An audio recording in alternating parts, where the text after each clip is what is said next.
Listen up, FAGs. This is for the bitches with the fat pussy. If you're at the gay bar and you're handsome, why are you on Grindr? Why are you on Grindr? Okay? You already have a fat pussy and you're already handsome. You've already won 75% of the criterion for most people. Why?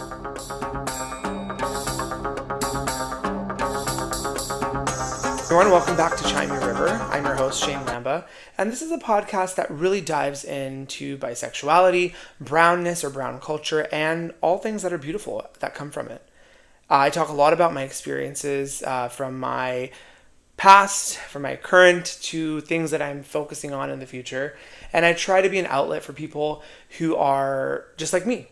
South Asian, Indian, Punjabi, bisexual, queer, whatever you want to call it. Somebody who is different from whatever the norm is. If you're new here, this is the podcast for you. Definitely hit subscribe or follow here on YouTube, Spotify, or Apple, wherever you listen to podcasts. And feel free to follow me on social media, such as TikTok and Instagram. I post little snippets, little recaps, and I always am looking forward to people's comments, their likes, their shares, and then their thoughts about the episodes and other topics that I potentially might want to explore. So if this is for you, definitely hit subscribe and follow, and we'll stay tuned for more hot chai. On this week's episode, we're going to dive into the topic of brown boy softness. Why vulnerability still feels illegal. You heard that right. Why does it feel illegal to be a soft brown man? And there's nothing soft about me. For those who know me, there's nothing soft about me. And a little caveat, side point, I got a lot of focus, a lot of comments, a lot of requests to bring back the singlet, to bring back the elite singlet. So if you're looking to send me, a little cutesy wish list type of materials, feel free to send me another singlet. I will link my size. I think it's an extra large or an extra, extra large. Because, nothing is soft over here. So, you're welcome. But we're really going to get to the core question of why is it so easy for brown guys, for brown people, for gay people to send nudes than it is to say that I'm struggling? Why is it so easy to do that, right? Being queer really taught me to express myself, but being brown actually told me to shut the fuck up. Yeah, and I feel like if you're in my boat, or you're somebody who grew up of the brown culture, of the brown experience, whether that be immigrant, South Asian, Latino, from all different walks of life, you probably have felt that way too. So why is it easy for us to express our sexuality, our gender identities, then sometimes it is to actually just be brown, right? And I know you might be thinking, Shane, it's not that easy. It's not super easy for people to express their sexuality, to express their gender identity. But let me tell you one thing. It's 2025. I am a very big believer that we should be expressing ourselves, being ourselves, and really staying true to our core of who we are. Particularly, I say this to the young, queer, bisexual, or LGBTQ plus folk out there. We are in a world where there's so many of us around openly, proud, and just out and about at the bars, at the clubs, just in everyday life.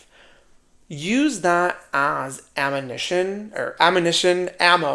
to propel yourself to be your authentic self, right? And you're probably wondering, well, Shane, didn't you just say being brown taught you to shut the fuck up? Well, yes, it did. As most people have probably experienced in their life, being brown does make you kind of want to shut the fuck up.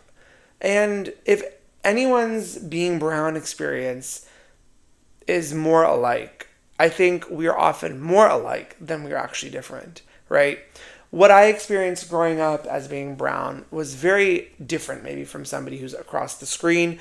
A lot of my friends who grew up with multiple siblings, those of us who don't have siblings, only child here, that is also a very different experience. Those of our parents who are from multiple generations versus the first generation, very different experience. So I say this all in the sense that I really want to talk about, why is it easier to send nudes than it is really to say that you're struggling, right? I feel like for me, when I was coming to terms with my sexuality, and we're just going to jump right into this. So grab your chai, but today I'm actually just drinking sparkling water. I'm just drinking a little sparkling water because it's too late to apologize. It's also too late to make a cup of tea. So hopefully if you're listening to this, if you're watching this, if you're streaming it, yeah, you're fucking streaming this pod, bro, then you should probably grab a cup of chai and we'll get into it. So why is it easier for brown guys like myself to send nudes than it is to say I'm struggling? Well, that's easy because look at me. Oh, hello. Look at me, okay? Come on, look at me. Just look at me. Are you looking? Well, of course. I mean, it's easy when you're hot. Because you think you're hot, but sorry you're not. She's really good. Just kidding. Ugly people can also send nudes. They have to. I mean, that's what makes the world go round. If ugly people don't send nudes, then hot people and regular people can't step their pussies up. Because again, everyone should feel self-confident, right? I'm very self-confident. Clearly, I'm wearing this singlet out here.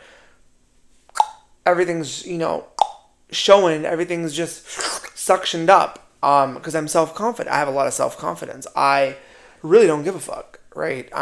Also, I like when my ego's stroked. I like when a lot of things are stroked. But who's to say that you don't like those things? So what I mean is, I personally believe that it's easy because it's a distraction, right? And that's actually a really big concept about like dating apps, such as like Sniffy, Grindr, maybe Hinge. You can't really send photos on Hinge. Actually, I really don't know any other dating apps because I'm not on those anymore. But like those are really the big two, right? Sniffies and Grindr, which I mean are of like the bottom of the barrel anyway, right? So no offense to anybody on them. I'm not saying you are the bottom of the barrel because I feel like everybody has their own perspective and everybody has their own experience. So like when you're on it, you can say like, oh, these are the bottom of the barrel men or women or them, right? But it's not because you're bottom of the barrel because you're using the dating apps. It's just because of the scenario that oftentimes the people, again, right? So this goes back to this question.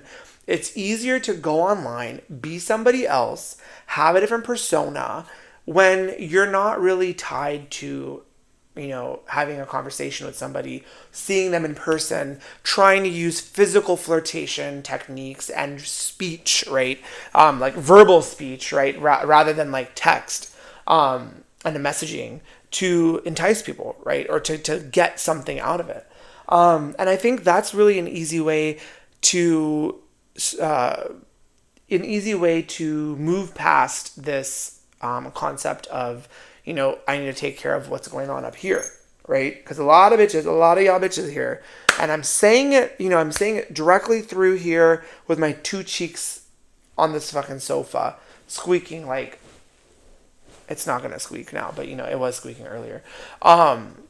Sitting here letting you know that it's so easy to go online and be somebody that you're not. And I think that is actually corroding our society. Yeah. I think these gay dating apps, I'm not saying that they're bad, but I do strongly or somewhat agree with the notion that they're teaching us to be so antisocial. My biggest pet peeve, and this actually just happened a couple of days ago, okay, so this is actually going to build on this question, which is probably going to go in different directions because, I'm bisexual and that's how things work, right? So if you're bisexual and you go in different directions and you go in different, different east and west, north and south, person number one in the comments, let me know. My feeling, this was an experience that just happened literally less than 24 hours ago. I went to the bar, one of the gay bars, with the girls, with the girls, with the gay boys.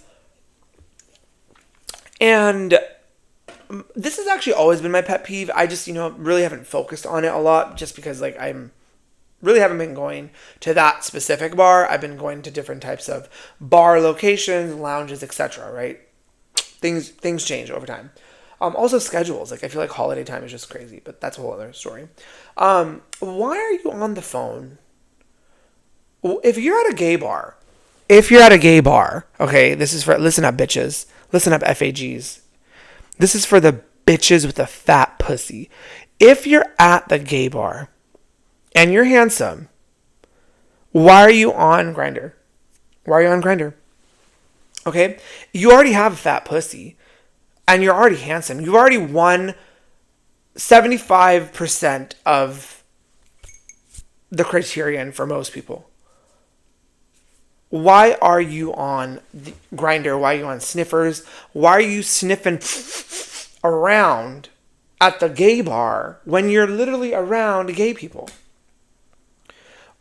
That is what I'm trying to say. It's easier to send a message. It's easier to send click and go tap and go droot, droot, droot, droot, droot, than it is to go, be like, oh, I love your jacket. Or like, hey, like, that's a really cool, it's a really cool outfit. Like, what drink are you having? That looks really good, right? I mean, sometimes acting like a dumbass does get you what you want, right? Now, I'm not saying be a dumbass forever. I said act like a dumbass. That means you're not a dumbass. So, again, literacy skills. Y'all bitches overcross this phone, and I'm talking mostly about Gen Z. Why are y'all so antisocial? And I get it. I know the answer to the question. It's kind of rhetorical. Pandemic. Well, Shane, the pandemic, this, the hana bop beep, the COVID pandemic, it taught me to do this. Yeah, I get it. But I also think when there's a will, there's a way. You can really shift yourself and change yourself. And actually, I was talking to this with my loved ones this weekend. A lot of people on here, on social media, on TikTok, on whatever platforms, right? They come online and a lot of people criticize, right? We all love to critique. I love to critique, right? I am a critiquer. I'm a bitcher. I love to bitch and talk shit. I mean, I think that's just a fun part of life. And y'all, on the other side, listen, or you're listening in your car, you're listening at work, because you also are a bitch and bitch. So you get it. But sometimes the thing is, you need to learn how to be better. And that is actually, again, brown boy softness, right? For the brown boys across the hall, across the phone, across the pixel universe that we have going on here, stop blaming all your problems on your past, right? Stop blaming it. Stop telling me that you can't do this, you can't do that because you didn't get to do this when you were younger, you didn't get to do that when you're younger, you didn't get to do this. I didn't get shit. All right. I didn't also get a lot of things growing up. Now, am I saying this that I had a very different life? Yes, I should say that. I admit my privilege, right? I have two loving parents. I was raised in a very healthy relationship of expressing my feelings, which is why I do it over here and drive y'all bitches crazy. I had a very different upbringing than a lot of people. But my thing is, when you want to do something, you'll find a way, right? I believe in education, right? This is probably the 6th time I've talked about education. People say, oh, I can't go to school because I can't afford tuition, right? Or I have to work full time and I can't go to school. I don't have that luxury because I have to take care of my parents or I have to take care of a loved one or yada, yada, yada. Okay, great. That's an okay excuse, right? Whatever. But a lot of people forget the library is free. Not only is it open, but it's free, right? You can go get a public library card in wherever you live and go to the library and check out a book. See what new and upcoming books are coming out in the literature. Read them, right? Now I know not everybody likes to read. That's also a fucking problem. Because newsflash, did you know that the literacy level in the United States is at the 6th grade level? Meaning, most people, and I say people, but I'm saying most Americans, because yes, we're fucking dumb, can only read up to the 6th grade level. Just think about what you learned in 6th grade.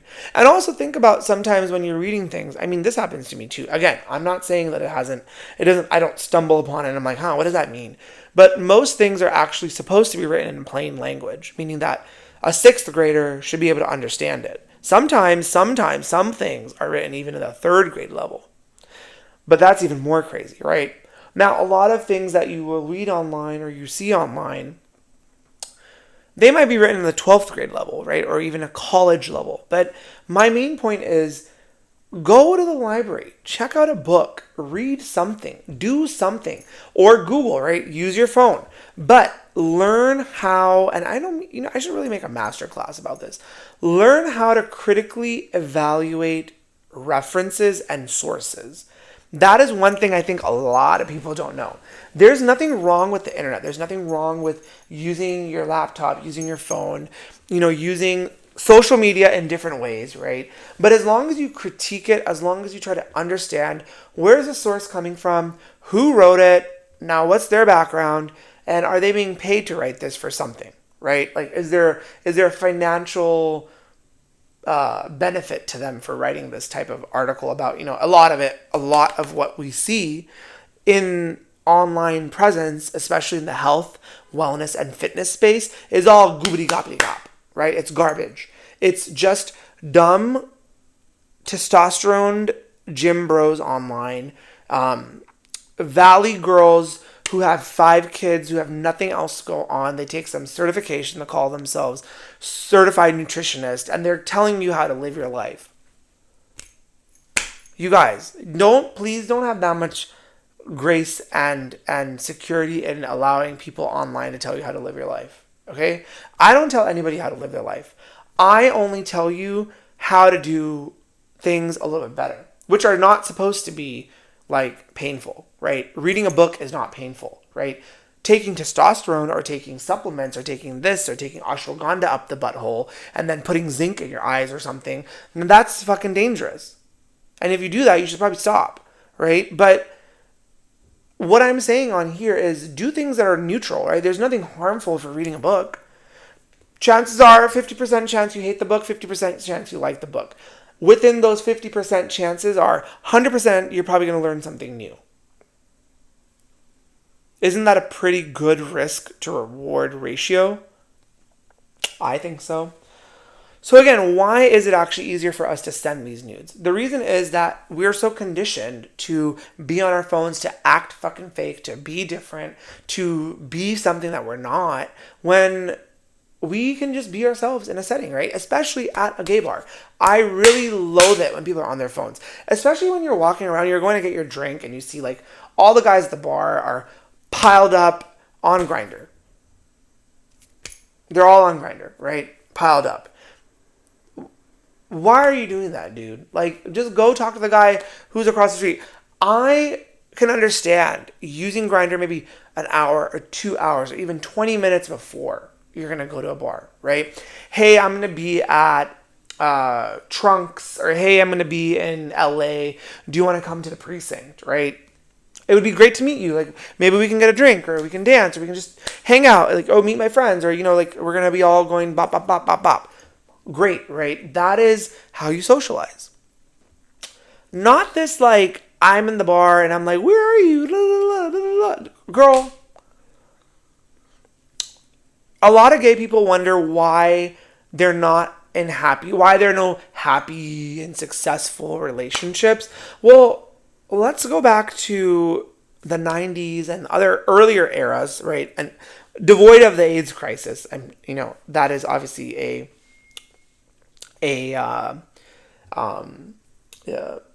has a bias in this situation, right? But they didn't have phones back then like this. They didn't have cell phones. They didn't have dating apps. They didn't have any of these things. They would just go to the bars that were in their local vicinity. Yes, some of them underground.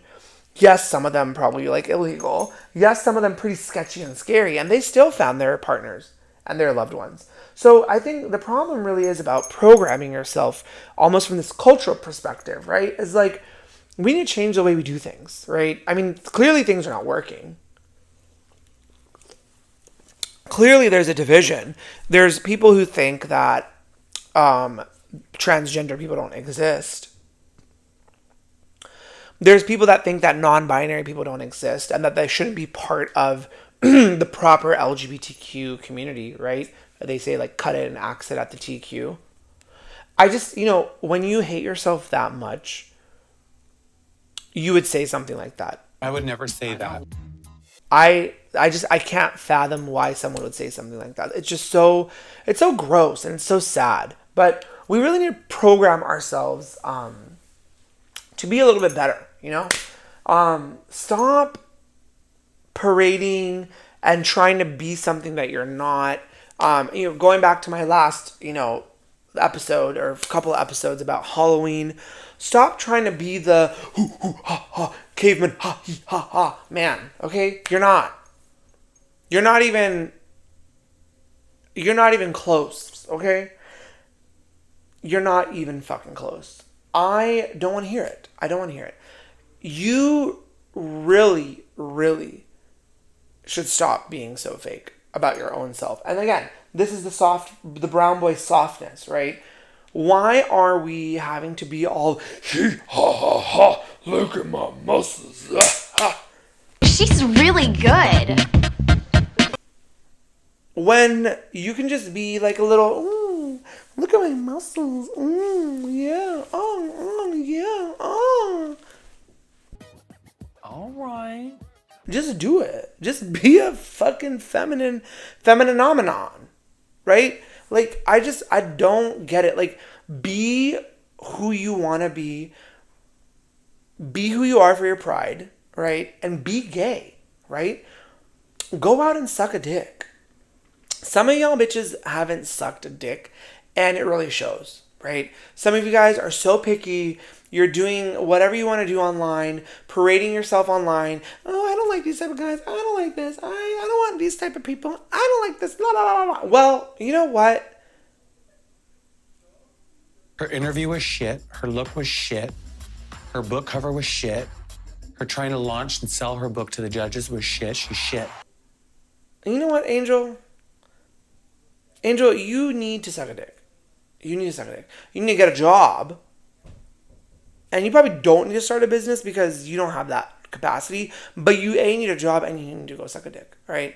Or take it up the butt. Something has to happen because a lot of y'all girls and gays and theys are stressed. And I get it. I'm stressed too. I'm very stressed. It is really stressful being this handsome. But for your stress to take over yourself and consume yourself and make yourself be someone that you're not, now that's wrong, right? And again, why does vulnerability feel illegal? Why does it feel illegal to be feminine? A lot of people, let's talk about that. A lot of people in the brown community, especially in the South Asian Indian community, which I think is kind of interesting because I have a couple of different perspectives on this. Yes, globally as a Indian community, males in the culture, yes, we have these gender roles, right? Now, the thing about India and the thing about South, or at least, I'm speaking about India in itself because I'm Indian, if that was a shocker to anyone. There's so many ethnicities. I think I saw a statistic the other day, or not a statistic, just like a note, a fact or something. It was like, there's over 200 ethnicities in India, right? And this is actually this large debate that's going on right now online where people are like posting, like our fellow Indians, desis, and other Indian Americans. They're posting their little thirst traps. They're posting really beautiful photos of themselves.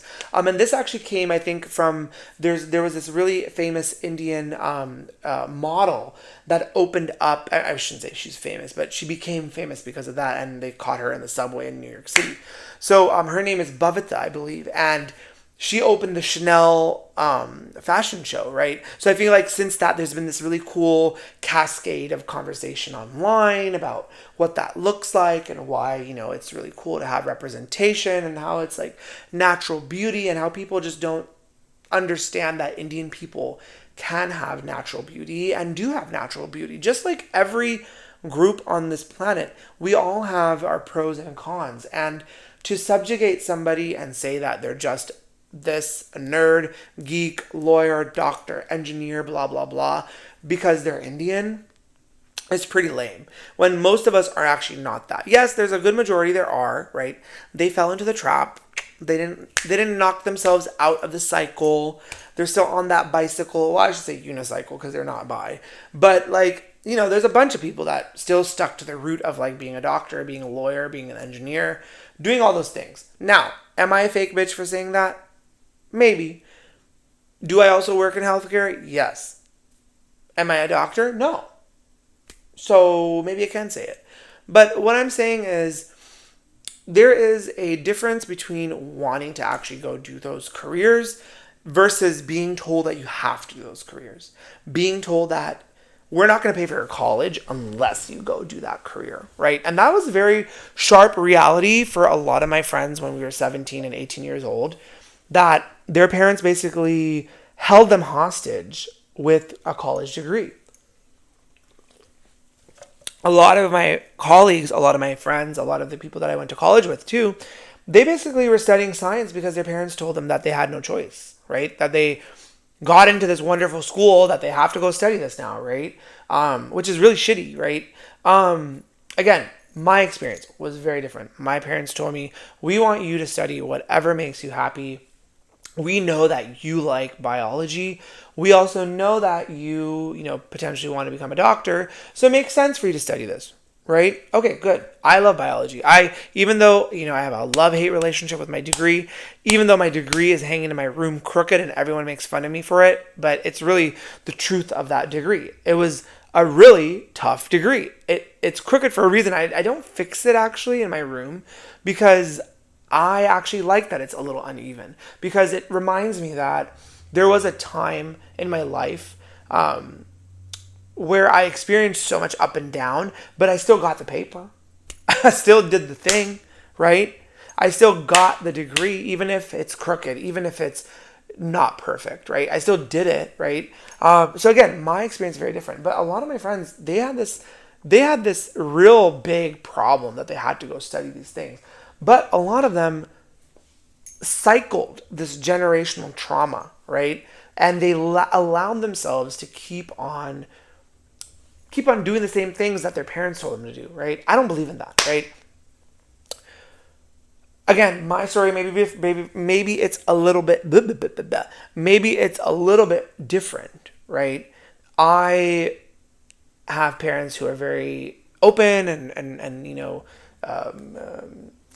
experimental in the sense that they kind of want me to do things and they don't really have a path of like, you need to have this and this and this. And maybe they did. And a lot has changed since I was 18, right? I mean, a year or two after I was 18 and when I was 20, figured out that I liked men and women. I mean, I always knew I liked women. Had a couple of partners, boyfriends, girlfriends in between. Came out to the family. That was a disaster in a shit show. But when is it not a shit show? I mean, everyone's coming out experience is like either really good or it's really bad or it's in between. I'd rather not have it be like in between where it's kind of like meh.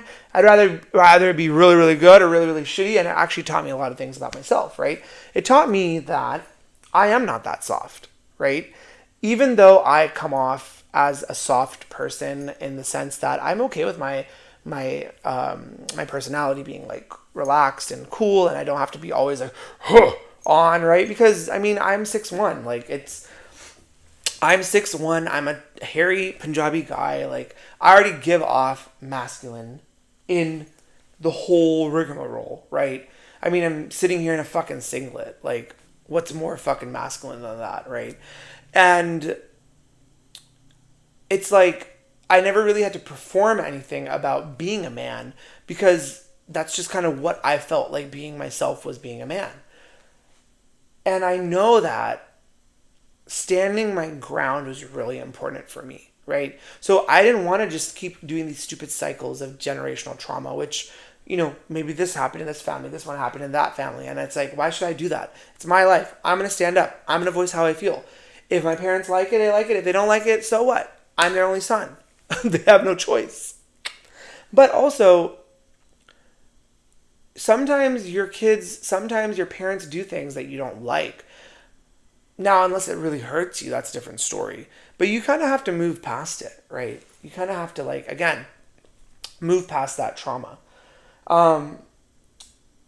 And really, I think the most important part is breaking that cycle from within, right? We can't really say we want to do better, say we want to have better mental health, say we want to have more physical, proper health and be stronger and this and yada, yada, yada, if we don't start with it from the inside, right? We don't start with it here.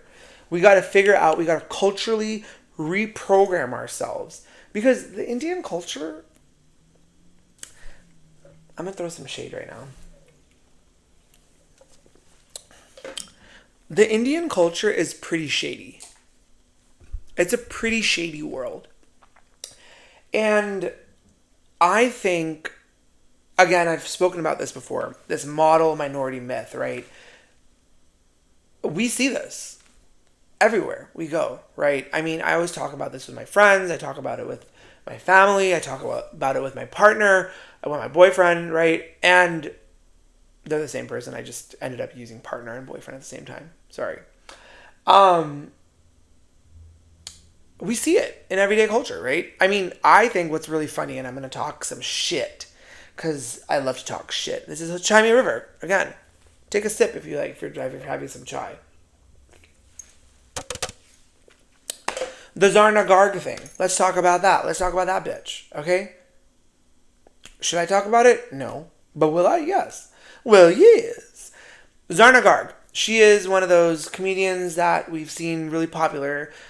She's had a Netflix special. She has a lot of... she's been in a lot of things lately, right? She was recently in that A Nice Indian Boy movie, which is a really good movie. Now, there's a couple of things that has occurred in the past maybe like week or so. She's gone on some podcast where she went with her daughter. So the one thing about the Indians, this is what I'm telling you, they love a nepotism, right? I mean, if anybody's watched Bollywood movies or anyone has an inkling about Bollywood like things, those people would know. So those bitches, y'all bitches, and I'm saying bitches is an endearing statement. If I don't call you a bitch, you should be worried. If you guys watch Bollywood, you would know that it's all based on nepotism, right? Nepotism. This actor's son or daughter becomes an actress or actor, and then it's just like all of them, they show up in all the movies, and there's like in all 5-6 movies for that year. Plus, in Bollywood, movies come out like fucking children in India. No wonder there's 1.2 billion people there. They just plop movies out. Now, volume-wise, they're not that great. But anyway, what I'm trying to say is she is basically her daughter, her sons and stuff are kind of all involved in this business of hers, which she's a comedian, which, you know, she does a lot of social media engagements. She's a content creator. I mean, she's more of a comedian, right? But she creates content. She went on some podcast. I don't even recall which podcast, but I'll maybe drop it in the chat or something. She went on a podcast, and the host was asking her about like what she thought about Trump and blah blah blah, and she basically said, Indians like don't have a really big deal about Trump because, you know, Indian politicians are crooked. Right. I mean, they are, right? All politicians are crooked. Our politicians are crooked in this country, right? Doesn't matter which side of the aisle you're on. They're all bad. One is worse than the other, though, but everybody knows which ones. But she says that. And then her daughter goes on to say that she admires Usha Vance. She admires the first family. She admires that whole shenanigans that she was she went for a white man, she married a white man, and she did this and she did that. And I was just like, girl, shut the fuck up. Don't do this. It's 2025. If you want to go date a white man, you can go date a white man. Okay? I promise you, your mom is not going to stop you. Your dad is not going to stop you. First of all, it's sounding like your mom and dad would stop you. The way you're like, I admire that she's dating a white man. Go do it. Right? Like, nobody is telling you with a gun to your head that you have to date an Indian person. Right? I mean, again, generational trauma, the generational expectations are you do marry within your own culture. Do marry an Indian person. Marry a doctor, marry an engineer, marry a lawyer, marry someone who has a lot of money. Right? Well, shocker. No wonder all the friends, all the colleagues, all the peers that I went to high school and I went through college with are absolute pieces of shit because their parents probably married for money. And when you marry for money, you're not really going to put that energy into your kids. You just say, go fucking deal with it. Well, that's why we have a really big problem with Indian American drama in the kids generation, in the millennial generation. The drama is serious, okay? We fucking fought like tooth and nail with each other because we fucking hated each other. And then you see these same bitches going online. I love my friends. I want you. Don't be fucking fake, okay? Also, I don't like it when Indian people only have Indian friends. I don't. I never had those types of experiences. I mean, I did, but then I was bullied. But I don't like when you only have one type of friend group. And this actually goes to a lot of things I've talked about before. If you are living in the United States of Shamerica, you should have a diverse friend group, right? I'll excuse the people who are in like the Midwest, maybe like Oklahoma, Arkansas, Missouri, and like those types of areas, right? I think Missouri technically is south, but you know what I mean. You might not have a large, diverse pool of options for friends, right? Because even when you live in a big city, even when you live in like LA and you live in San Francisco, you live in Canada, Vancouver, blah, blah, blah, you live in California, even though the pool is so wide, I mean, there's like 40 million people in the state, the options are so shitty. So I could really understand and I can sympathize with people when they live in different states and they're like trying to make friends of different backgrounds. It's hard because, again, options are very like limited, even when the numbers are so large. But I don't like that. I don't like when people date. I don't like when people date. Period. And ends the podcast. I don't like when people have friends of just their own culture. Right? I totally get having friends from your own culture because you want to connect, you want to create your community, right? Just like we FAGs make gay friends, or we sleep with them and then we become friends, or vice versa. All right. I get it. You want some community. You want some, sympathy. You want some relationable, like, relatability, right, aspects, which are super important. But at the same time, you need to look at yourself in the mirror and be like, why do all my friends look like me? Why do all my friends look like Chad, Brad, John, David, and Johnny? Why do we all look like that? Why isn't there like a Jose, or why isn't there like a Shane, an Indian Shane? Why isn't there a Raj? I'm using the stereotypical names because again, I am a coconut. Why isn't there an Anirudh, a Priya? I just love the word Priya. The name Priya. It's beautiful. Why isn't there an Ariana? What's going on there? Why does it all look like your family lineage is just your friends. Oh, and let's talk about people who only make friends based on their family. Like, you have to get along with your family. That's kind of weird, too. I've seen that happen a couple of times, and I'm just like, that's kind of odd. So you're telling me that I have to be your friend, but I also have to get along with your family? Well, you don't even get along with your family. You call me for 3 hours a day, and you tell me that your family fucking sucks. Oh my God, what's going on with the world today? What is going on? What is going on? But yeah, I mean, I just think that the Indian people they're really crazy. It really makes me mad. I mean, it's like you're feeding into this narrative. You're feeding into this trope. Like, get a fucking life. Get a grip, girl. If you want to go date a white man, go date a white man. Right? Like, what's stopping you? You think that had to be your role model to go date a white man? Also, newsflash, bitch. You're in Stanford. Because I'm going to do a sleuthing. I'm going to do some sleuthing. And by sleuthing, I mean, she's mentioned it herself, Zarna Garg, about her daughter being in Stanford.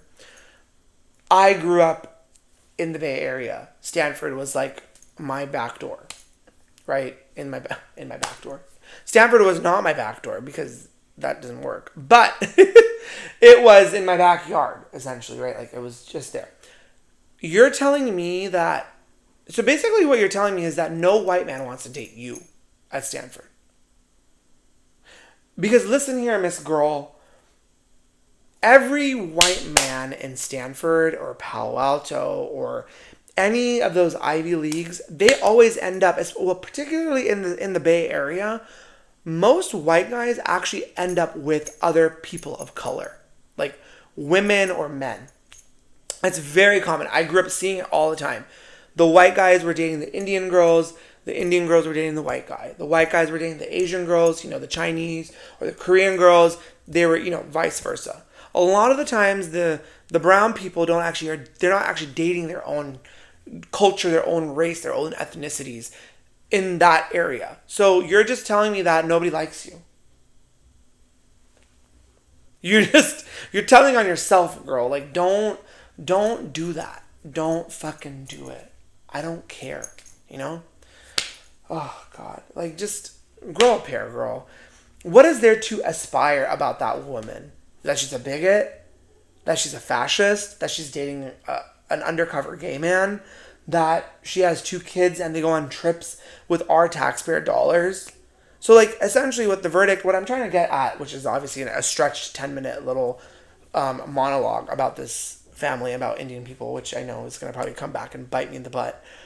What I'm getting at is that Indian people are conservative, right? By nature, it is something about our culture that makes them conservative. And I don't really understand what it is. So if people have an inkling, or they have a clue, or if there's literature, or there's research, or there's theories, please drop them in the comments. Please send them to me. I want to read them. I want to learn a little bit. Let's talk more about that because, first of all, we don't have that much research on South Asian Indian people in general in the United States, let alone the FAGs that are in the community, right? I mean, that's already a minority of a minority of a minority of a minority, right? I could talk about ad nauseum about that, right? But like, let's talk about that. Like, why are we doing that? Why are we conservative? When our culture is so beautiful, it's so ornate, it's so detailed, it is really not conservative, right? I mean, when I think of India and when I've been to India the last year, it didn't seem conservative to me at all. It seemed very progressive. So what's going on with the Indian Americans or the Indians that immigrate here and then their kids who end up becoming more conservative? What's going on there? Because when I was in India, it didn't seem like I was in India. It seemed like I was in America. But when I'm in America, it seems like I'm in some fucking Timbuktu Mars rover land. Because right now, what the fuck is going on here? Really? I hate it. I hate it. I hate it. Hate it. Okay. Well, let's take a break. We're back. I opened a hard candy, a Jolly Ranchers watermelon. Jolly Ranchers, if you're watching, feel free to sponsor me because I just need something to suck. Don't we all? Also, Trader Joe's, also feel free to sponsor me. So if you're watching the video at this point, this is like the 45-minute mark, or maybe 40-minute mark, depending on the edits now. Tag them. Tag Jolly Ranchers, tag Trader Joe's, and let them, get me a little sponsor. A little sponsorship, right? I mean, hey, I'm wearing this motherfucking singlet for y'all bitches. The least you could do is tag somebody you think I should be sponsoring or being affiliated with. Right. Crazy. So we talked, we were just talking about generational trauma, the model minority myth, why Indian people can be kind of conservative, but also like why are brown boys soft, right? Like what does this softness mean, and like why is it illegal to be cute and soft and demure? And a lot of it again is coming from this insecurity of, again, not being enough, right? So really pretty much what I talked about in one of my earliest episodes. Not being Indian enough, not being queer enough, not being man enough, but then also sometimes being too much of one thing versus not the other, right? And I think what we see in the brown culture, and I can say that this is kind of common from what I've experienced with other brown cultures like Latino, Hispanic, as well as some of the other Asian groups like Pakistani, Afghani, Iranian, Indonesian, like those groups. The people that I have friends with, the people that I've maybe dated in the past or had relationships with, etc. It all comes down to masculinity versus femininity. And femininity is viewed upon as bad, and masculinity is viewed upon as, heroic, amazing, stoic. Stoicism is celebrated, right? Being flamboyant is not celebrated. I mean, we see that in just every aspect of our lives. And I know this conversation's not new. You guys are very smart people. I know that you know. If you know, you know. But, what is it about that? Like, that really makes me mad. I think it's interesting. And I think what is actually really interesting... This freaking candy is good. What's really interesting is actually how many of... I saw this tweet the other day. It was really funny, or a few days ago. It's this time, and I'm tying this in because I'm a tire, right? I'm just going to get right through it. Actually, before we talk about that, can we talk about people with band tattoos? Not like a not those type of bands. I'm talking about, I'm just joking. I'm talking about that band, the fisting band. Let's talk about the fisting band, because why is the band up here? Girls who are loose, honey, the girls who are wide open. I don't know if you guys can see, if the band was up here on my bicep, I mean, it would probably look good. But first of all, I'm just giving you a disclaimer. That has never happened. I've never partaken in that, nor have I ever wanted to partake in it. So I'm really just talking out of pure shittery, pure faggotry, pure shit starting abilities, which I have. But why do people have bands up here? Person number 3 in the comments, if you have a band on your arm, or if you know somebody with a band on your arm, can you tell me what's run through about them? Because I feel like they're ran through. We know what's being ran through. Their hands being run through the whole cavity. But why? How could you get all of that up in there? The hungry girls. Can you just think?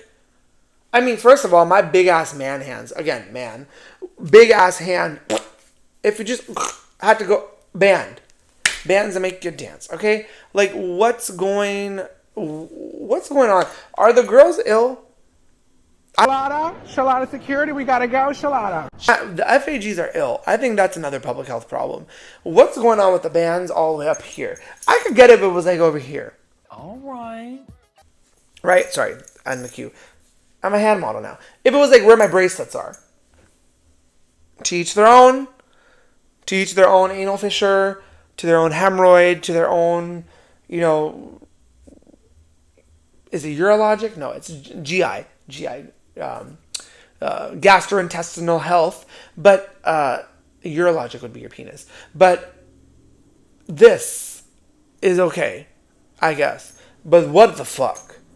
You might as well just put your whole head in there and just open it up and say, hello. Like, hello. What's going on? Let's talk about that first. But anyway, that was an aside, and I think I was talking a little bit about masculinity versus femininity, and really I think the parading of it all, right? Because it's such a performance. I mean, clearly I'm wearing this to performance, right? Like, somebody commented that the other day too. They're like, that's really sharp coming from you while you're wearing a singlet in your video. Bro, did you not get the fucking... Bro, what am I, a fucking man? Did you not get the fucking memo?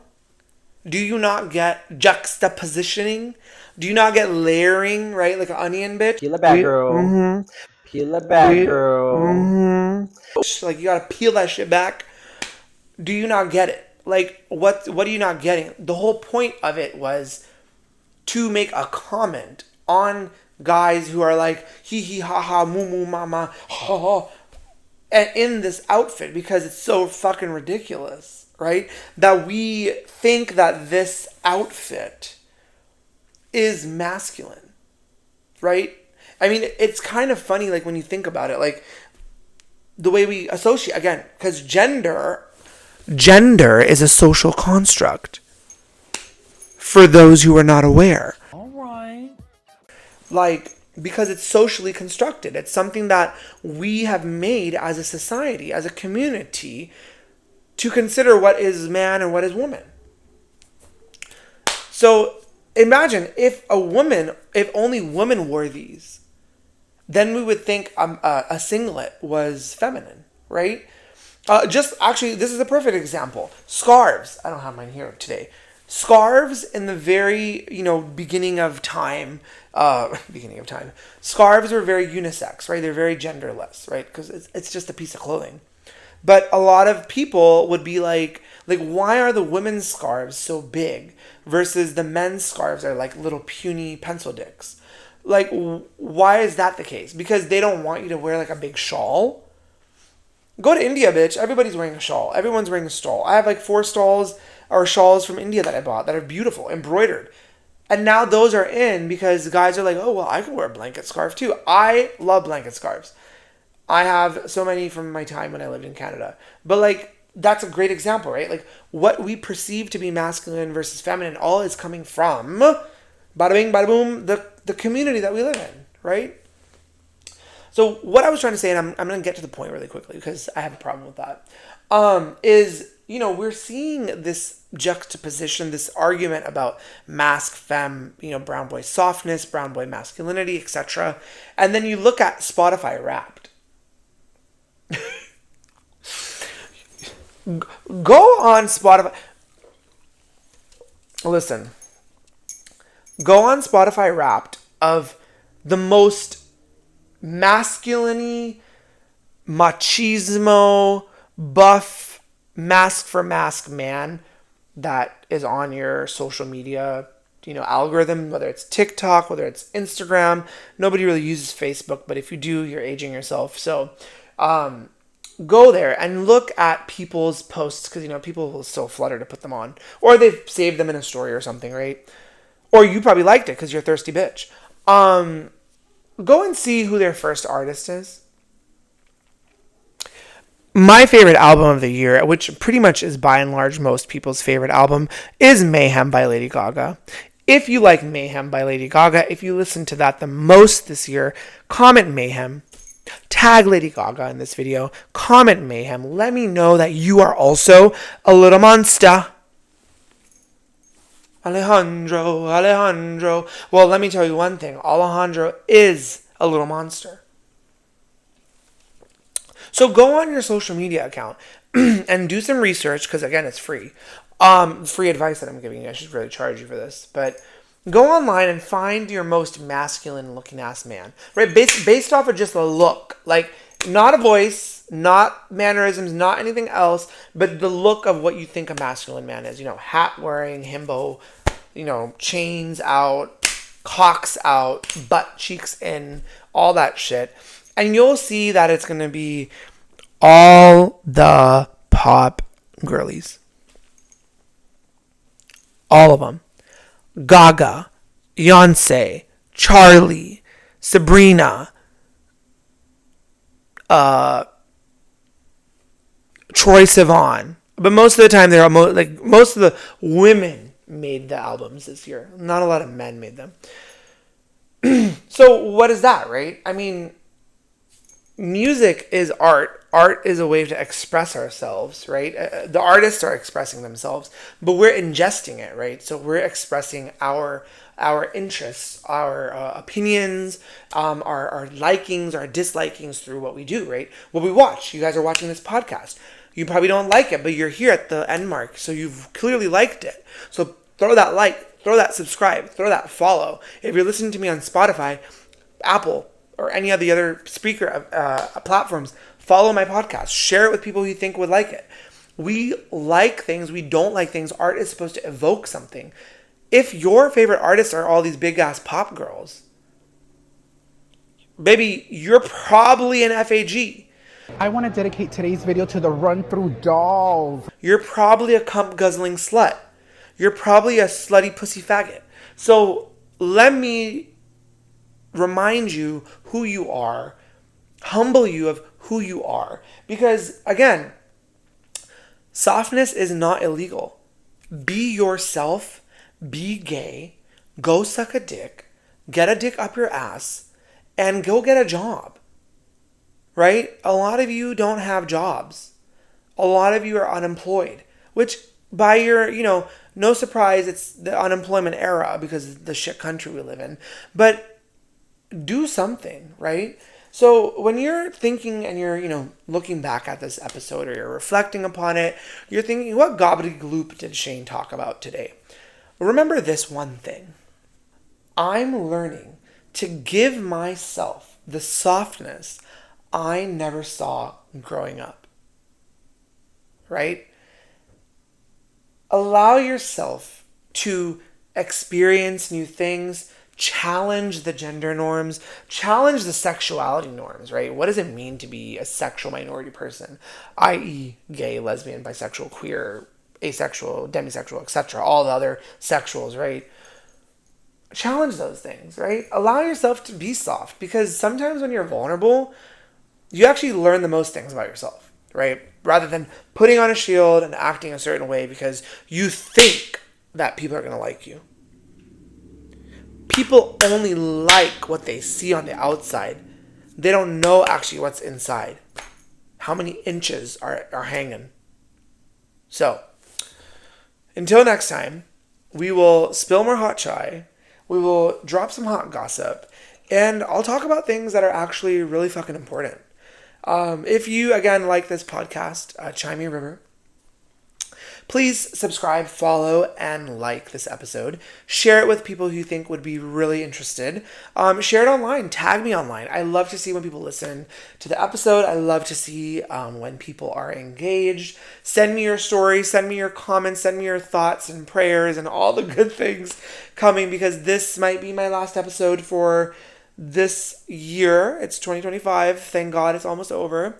And I'll resume back in 2026 with a newer light, with more opportunities to interview and talk to other people. Until next time, stay hot, stay piping, and stay real. See you next time.